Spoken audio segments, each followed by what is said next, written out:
Last week we were down at Indiana at Cicero for my 50th class reunion, and it's amazing how many old people are in that class. I don't know. But after looking at my wife and myself, we didn't look too bad compared to some of the rest of them. So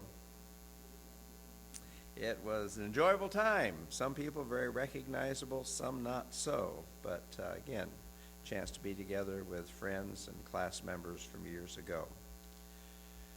After moving to a new town, he quickly became popular. People respected him. Then he started getting pressured to compromise, to do things he knew were wrong. Saying no would have been easier if the people pressuring him weren't so important. He had to please them, didn't he? It sounds like something that could happen today, but it's a story set 2,500 years ago. Daniel had been dragged off to Babylon, or modern-day Iraq, when the Babylonian Empire conquered Judah. Because of Daniel's ability to interpret dreams, the king chose him as an important advisor. But Daniel's career took a downward turn when he resisted the pressure to set aside his faith and worship the king. Because he wouldn't give in, he was sent to die in a den of lions. But God protected Daniel, and through everything, he remained faithful to God. Daniel wrote the book of Daniel in the 6th century BC and completed it at the end of his Neo-Babylonian Empire, or at the very beginning of the Medo-Persian Empire. Daniel belonged to the Israelite royal family and the nobility. He was likely born within a few years of 622 BC, during the 18th year of the reign of King Josiah in Judah. In 605 BC, the Babylonians besieged Jerusalem and carried treasure and captives back to Babylon. Daniel 1:2 tells us that the Lord allowed Nebuchadnezzar to capture Jehoiakim, king of Judah. In 586 BC, Daniel and his friends were between 15 and 18 years old. It was during this time that King Nebuchadnezzar wanted young men, including ones from the family of the king of Judah. They were to be handsome, well-educated, capable of learning and understanding to serve in his palace. This education would continue for 3 years, and they would become servants of the king of Babylon. In Daniel 1:6, they are listed 4 young men: Daniel, Hananiah, Mishael, and Azariah. They were to be given the same food as the king ate. Daniel asked permission to not eat this food and drink because it would make him unclean, according to Leviticus 11.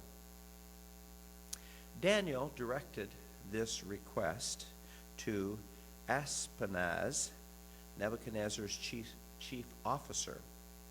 Ashpenaz said, "If I give you a different diet and you look worse than the other men, Nebuchadnezzar will cut off my head." Daniel then took his request to the guard that Ashpenaz had placed over them. And we read in Daniel 1:12 and 13, "Please test us for 10 days on a diet of vegetables and water," Daniel said. "At the end of the 10 days, see how we look compared to the other young men who are eating the king's food. Then make your decision in light of what you see."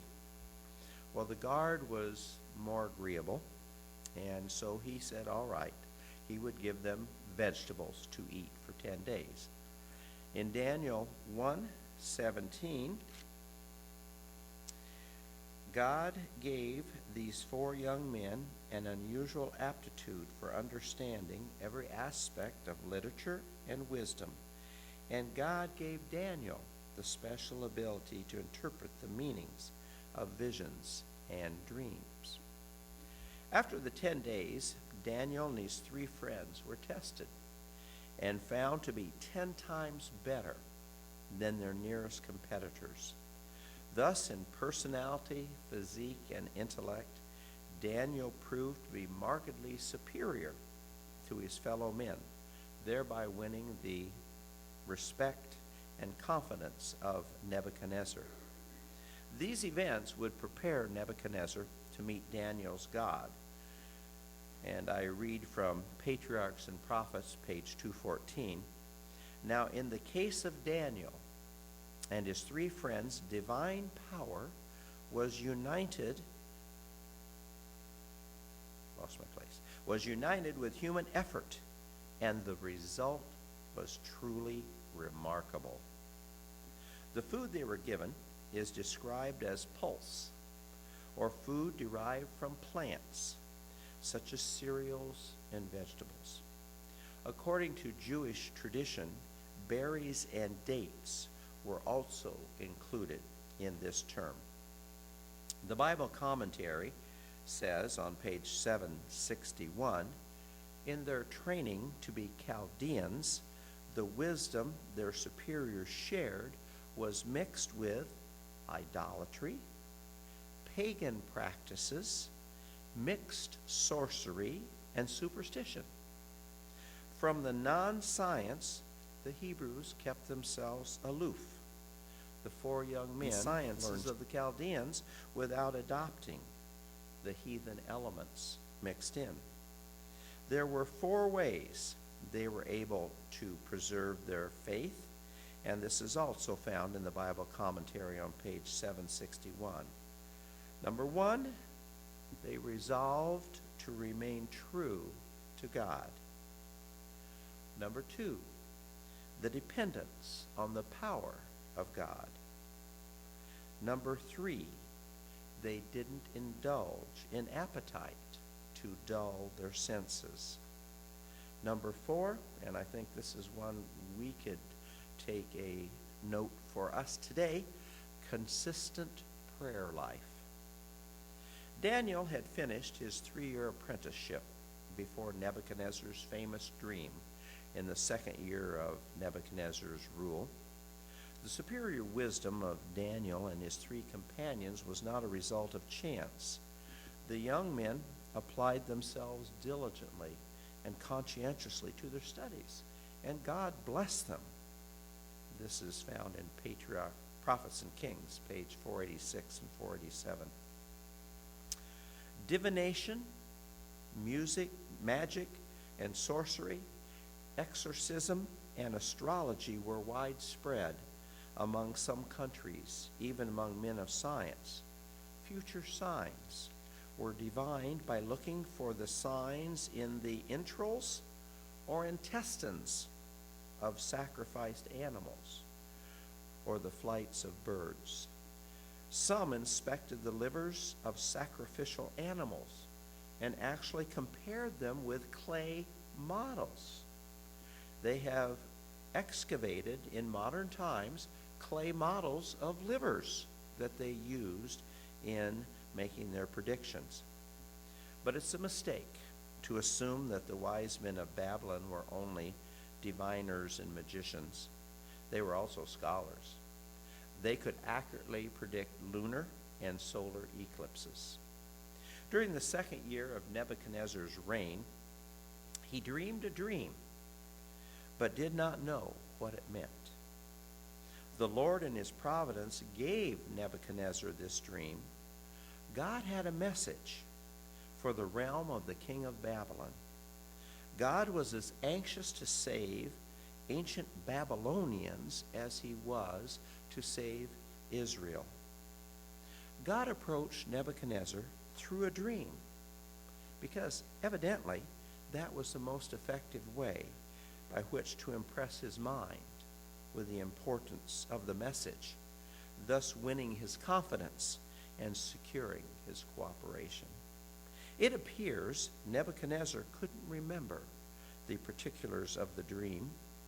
Some scholars actually believe Nebuchadnezzar was testing his wise men, but he appears too concerned with gaining a knowledge of his dream. Turn to Daniel, the 2nd chapter, verses 5 and 6. The king said to the astrologers, "I'm serious about this. If you don't tell me what my dream was and what it means, you will be torn limb from limb, and your houses will be turned into heaps of rubble. But if you tell me what I dreamed and what the dream means, I will give you many wonderful gifts and honors. Just tell me the dream and what it means." The wise men, obviously, were quite fascinated by this request, but they also were disturbed that if they were not able to grant the king's request, they were going to be in serious trouble. And let's go on to Daniel, 2nd chapter, verses 10 and 11. This is the reply of the astrologers. The astrologers replied to the king, "No one on earth can tell the king his dream, and no king, however great and powerful, has ever asked such a thing of any magician, enchanter, or astrologer. The king's demand is impossible. No one except the gods can tell you your dream, and they do not live here among people." Well, obviously, Nebuchadnezzar was so upset because they were being a little disrespectful that he got so angry that he gave the order that all the wise men in the kingdom should be killed. Now, this included Daniel and his 3 friends, because they had gone through the training. They were considered wise men too. And so when the king's guards came to arrest Daniel and his 3 companions, Daniel asked a logical question: why were they going to be killed? And the guards told them. So Daniel asked for an appointment with Nebuchadnezzar so he could tell him what his dream meant.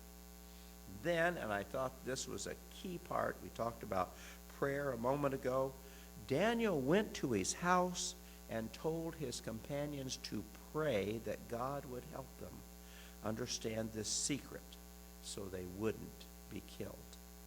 During the night, God gave Daniel a vision explaining the dream. And in Daniel 2:20-23, we read, he said, "Praise the name of God forever and ever, for he has all wisdom and power. He controls the course of world events. He removes kings and sets up other kings. He gives wisdom to the wise and knowledge to the scholars. He reveals deep and mysterious things and knows what lies hidden in darkness. Though he is surrounded by light, I thank and praise you, God of my ancestors, for you have given me wisdom and strength. You have told me what we ask of you and revealed to us what the king demanded." Well, obviously, the answer has been given Daniel, and so the first thing he asks is that the king not slay the other wise men, which was very magnanimous on his part, because they were foreigners, being Jewish, and the other wise men were from the Babylonian Empire. And so this indicates that Daniel was concerned about others who didn't particularly care for the Jews. Well, in Daniel 2:25, one of his attendants, a man by the name of Arioch, wants to claim credit. So let's look at Daniel 2:25. Arioch quickly took Daniel to the king and said, "I have found one of the captives from Judah, who will tell the king the meaning of his dreams. That's so nice. He wanted to claim the credit. Sometimes this is the way it is in the world today. Everyone wants credit for something. Something that he or she has successfully completed, forgetting that somewhere, someplace, God is involved, but not giving him the credit. Daniel then revealed the dream to Nebuchadnezzar, and that's in Daniel 2:31 to 36. And he said, "In your vision, your majesty, you saw standing before you a huge shining statue of a man. It was a frightening sight. The head of the statue was made of fine gold. Its chest and arms were silver. Its belly and thighs were bronze. Its legs were iron, and its feet were a combination of iron and baked clay.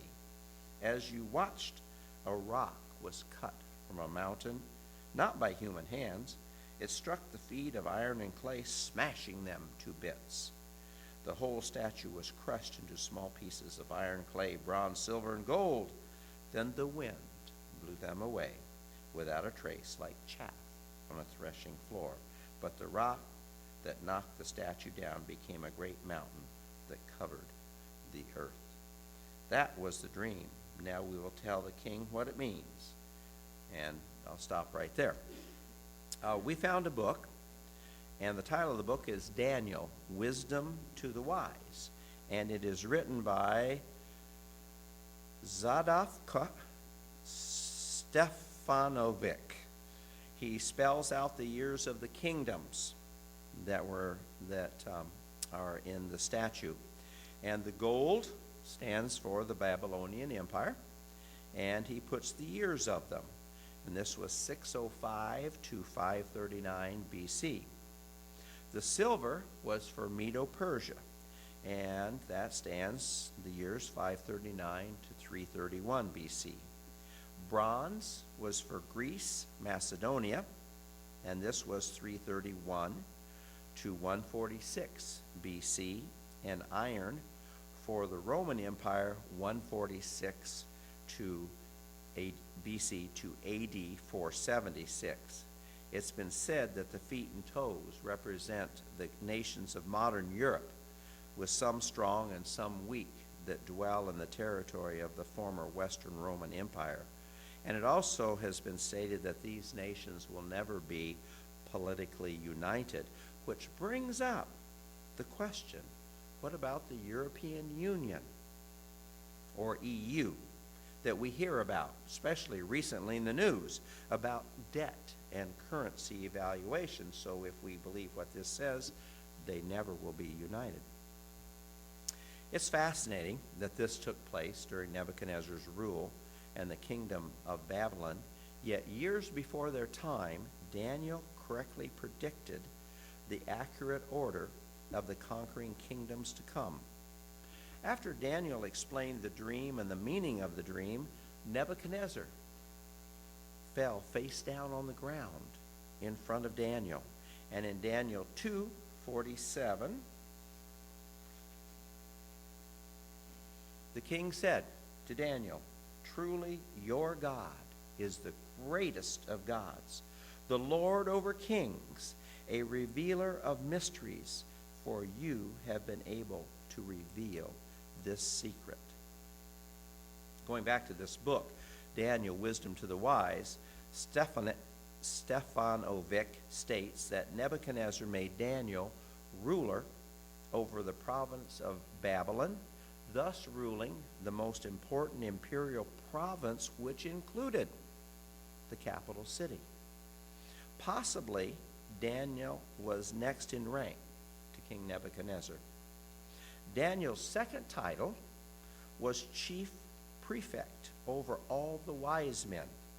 Since the wise men, the group the king trusted most, had miserably failed, Daniel is now appointed to be their leader. And it brings up some interesting thoughts. I have something I would like to share with you that actually in this Bible they have comments that they put in. This is a Bible that I don't know if some of you have seen. It's called the New Living Translation, and it's very easy to read. But this is what it says about Daniel. Have you ever noticed how often life's biggest mistakes begin with this thought? I better do this because everyone else is doing it. Sometimes we cave to the pressures to be like everyone else, simply to save face. Even as a young man, Daniel refused to compromise. Instead, he held on to the habits and convictions that came from studying God's Word. Pleasing God was more important to Daniel than pleasing anyone else. Daniel's convictions weren't just beliefs. They created positive actions in his life. For instance, he ate carefully and lived prayerfully. His position gave him all-you-can-eat privileges. For those of you who go to buffets, you get that? All-you-can-eat privileges at the king's table. But Daniel chose a simpler menu, a choice that proved to be healthier. While Daniel cut back on food, he cut loose on prayer. He felt comfortable talking to God because he did it all the time. Even lions couldn't come between him and his habit of prayer. Where do your habits come from? What happens to your conviction when the pressure is on? Like Daniel, is prayer your lifeline? Notice, though, that prayer may not keep you from lions' dens like hard times. Rather, prayer will keep you in touch with God even in the middle of problems or pain. Daniel is now appointed to be the leader of the wise men. It is an interesting comparison to Joseph being put in charge of the whole land of Egypt. In the midst of this success, Daniel does not forget his 3 friends, however, who at his request had prayed with him and for him during the time of danger. The king promotes them to high administrative positions of authority that are normally reserved for Chaldeans, but their positions weren't as high as Daniel's. The Hebrews are now in positions of power coveted by Chaldeans, and Daniel's position was higher than the position of his 3 friends. That's found in Daniel 2:49. This leads up to chapter 3. King Nebuchadnezzar had a statue built 90 feet high and 9 feet wide. He summons all the leaders in the kingdom to this event. When the instruments played, all the people were to bow down to the gold statue. If they did not, they would be thrown into the fiery furnace. Not all the inhabitants of Babylon were assembled on the plain, but only various officials as representatives of every nation, tribe, and tongue of the empire. And in my reading, I found out that it's possible that statue was made of baked bricks and covered with gold. Some suggested that the furnace was a lime kiln fueled by either charcoal, and I thought this was interesting, crude oil soaked sawdust. Fascinating. I'm sure that Bob could attest that would make a hot fire. Typically, the furnace had 2 openings, one on the top and one on the side. In Daniel 3:10-12, and let's read that. Some of the astrologers had come to Nebuchadnezzar, and they said, "You issued a decree requiring all the people to bow down and worship the gold statue when they hear the sound of the horn, flute, zither, lyre, harp, pipes, and other musical instrument. That decree also states that those who refuse to obey must be thrown into a blazing furnace." But, you can almost see them going, but there are some Jews, Shadrach, Meshach, and Abednego, whom you put in charge of the province of Babylon. Remember that jealousy I talked about? They pay no attention to you, your majesty. They refuse to serve your gods and do not worship the gold statue you have set up. Obviously, This shows that they were still jealous about the Hebrews being put over them in power. And so the 3 Hebrews were brought before Nebuchadnezzar, and he asked, "Is it true that you didn't serve my gods, you didn't worship the golden image?" And they replied, they didn't need to defend themselves to him. Now they're talking to the king. And I like this part. In Daniel 3:16-18, they said, "If you throw us into the blazing furnace, the God we serve is able to save us from the furnace. He will save us from your power, O king. But even if God does not save us, we want you, O king, to know this: we will not serve your gods or worship the gold statue you have set up." Nebuchadnezzar became so angry, he had his men heat the furnace 7 times hotter. And again, in my reading, I thought, well, probably he made it hotter so they would burn faster. No, you want them to burn slower to have more pain. So the book I read said they think this was probably not to increase the punishment, but it was to forestall any possible intervention, anyone trying to rescue them.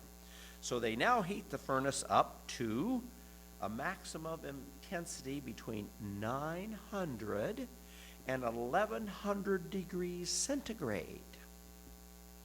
The impact of the deadly flames were felt even outside the furnace. And again, it would appear that Nebuchadnezzar ordering his strongest men to tie up the 3 Hebrews was for effect. They were thrown into the fiery furnace, heated so hot it killed those throwing them in. And the 3 Hebrews were thrown in wearing their full ceremonial attire: robes, trousers, turbans, everything. They probably were dropped through the top opening of the furnace, and Nebuchadnezzar was probably seated so he could have a good view and be sure his commands were carried out. Going back to Daniel 3, verse 15, this is what he had said to them before they were to be thrown in. "I will give you one more chance to bow down and worship the statue I have made when you hear the sound of the musical instruments. But if you refuse, you'll be thrown immediately into the blazing furnace." And then, and here's a key thing, he is challenging the God of heaven. Then what God will be able to rescue you from my power?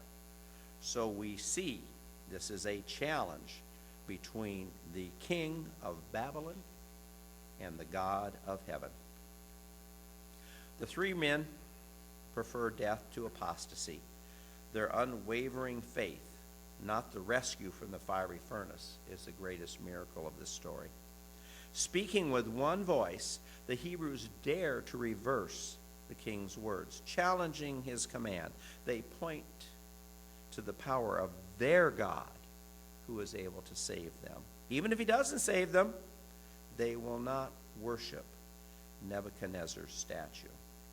In Daniel 3:24 and 25, Nebuchadnezzar sees a triple miracle. Suddenly, Nebuchadnezzar jumped up in amazement and exclaimed to his advisors, "Didn't we tie up 3 men and throw them into the furnace?" "Yes, your majesty, we certainly did," they replied. "Look," Nebuchadnezzar shouted, "I see 4 men, unbound, walking around in the fire unharmed, and the 4th looks like a god." The 3 miracles: 1, 3 Hebrews, not burned, walking around. Remember what temperature I said that was? 900 to 1100 degrees centigrade. I don't think anyone wants to try that. Second miracle, they're not bound. The ropes have been burned off, but they're not hurt. And the third one, they threw in 3, now there's 4. And when Nebuchadnezzar sees the 4 men, he thinks the 4th looks like the son of the gods. And according to some scholars, some people believe it actually was Jesus himself. Nebuchadnezzar went to the furnace and called the 3 Hebrews to come out. And they did. Now remember, he had invited all the high officials from all the land. So they get to be witnesses to God's power and what he can do, and they crowd around these 3 Hebrews. They did not smell of smoke. Their hair, their robes, remember they're wearing turbans, were not burned. And they had said that they were willing to die. And so in Daniel 3:28, we see what Nebuchadnezzar himself says. Praise to the God of Shadrach, Meshach, and Abednego. He sent his angel to rescue his servants who trusted in him. They defied the king's command and were willing to die rather than serve or worship any god except their own. And so, fascinating that these 3 young men did this. And again, I refer back to my Bible. It has an interesting comment. Have you ever wound up too close to a fire that suddenly sent out flames? If so, you know how powerful and frightening fire can be. But would you willingly walk into a blast furnace to prove your faith to God? Daniel's friends, Shadrach, Meshach, and Abednego did. Along with Daniel and other people of Jerusalem, these 3 young Jewish men were taken into captivity by the Babylonians in 605 BC and forced to serve in the court of an enemy king, Nebuchadnezzar. Although the king obviously respected and admired his young Hebrew servants, he just as clearly did not understand the depth of their relationship with the one true God. If you read Daniel 3, you know the story. Shadrach, Meshach, and Abednego refused to bow to a statue Nebuchadnezzar had ordered to be built. Disobedience meant a trip to the fiery furnace. They preferred to face the fire rather than offend God by worshiping a statue. Now that's putting your faith on the line. Shadrach, Meshach, and Abednego were 3 friends who probably encouraged each other to stick with God. They were a living example of Proverbs 27:17. As iron sharpens iron, so a friend sharpens a friend.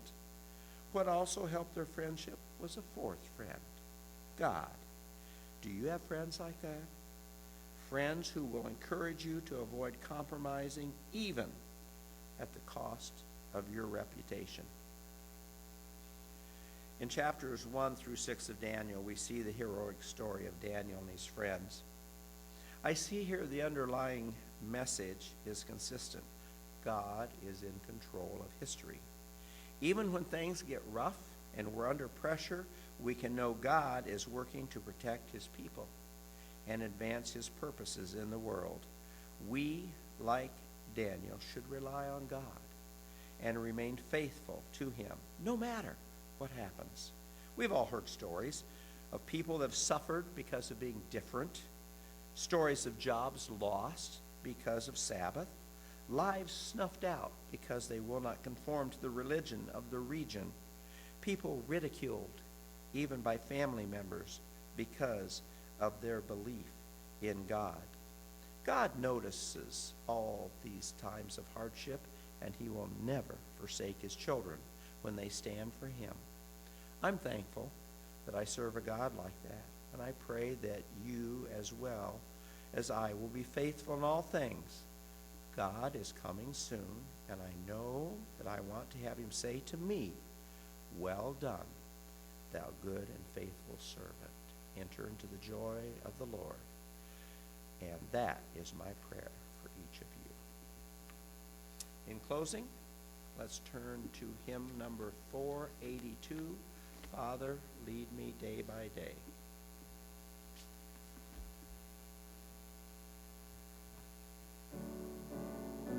Shall we stand?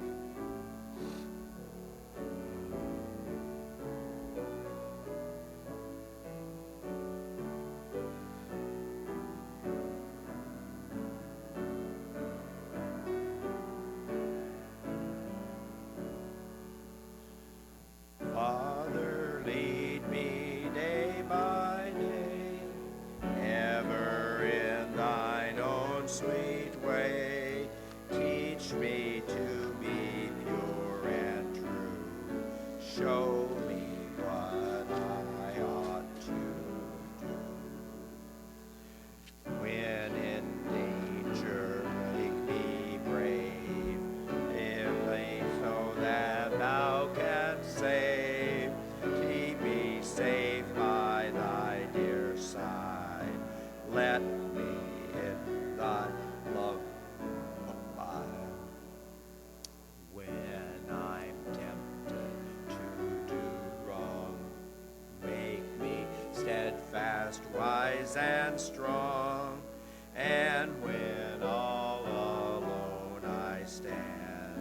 Shield me with thy mighty hand.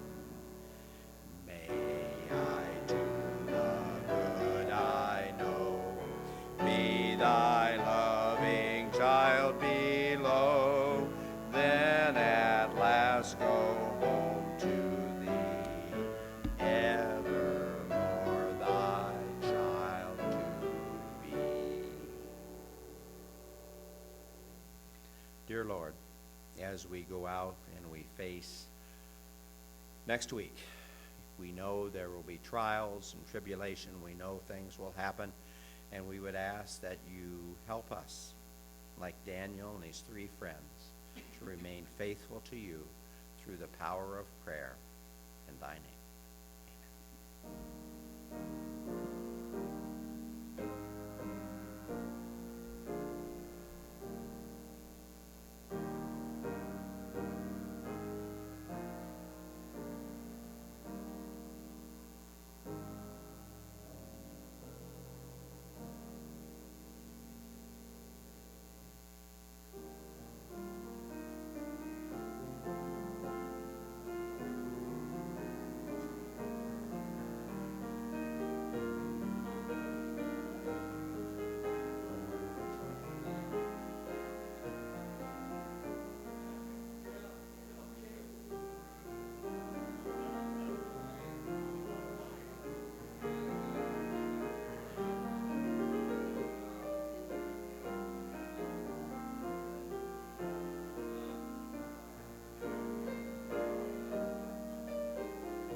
Pressing over me like a big blue sky,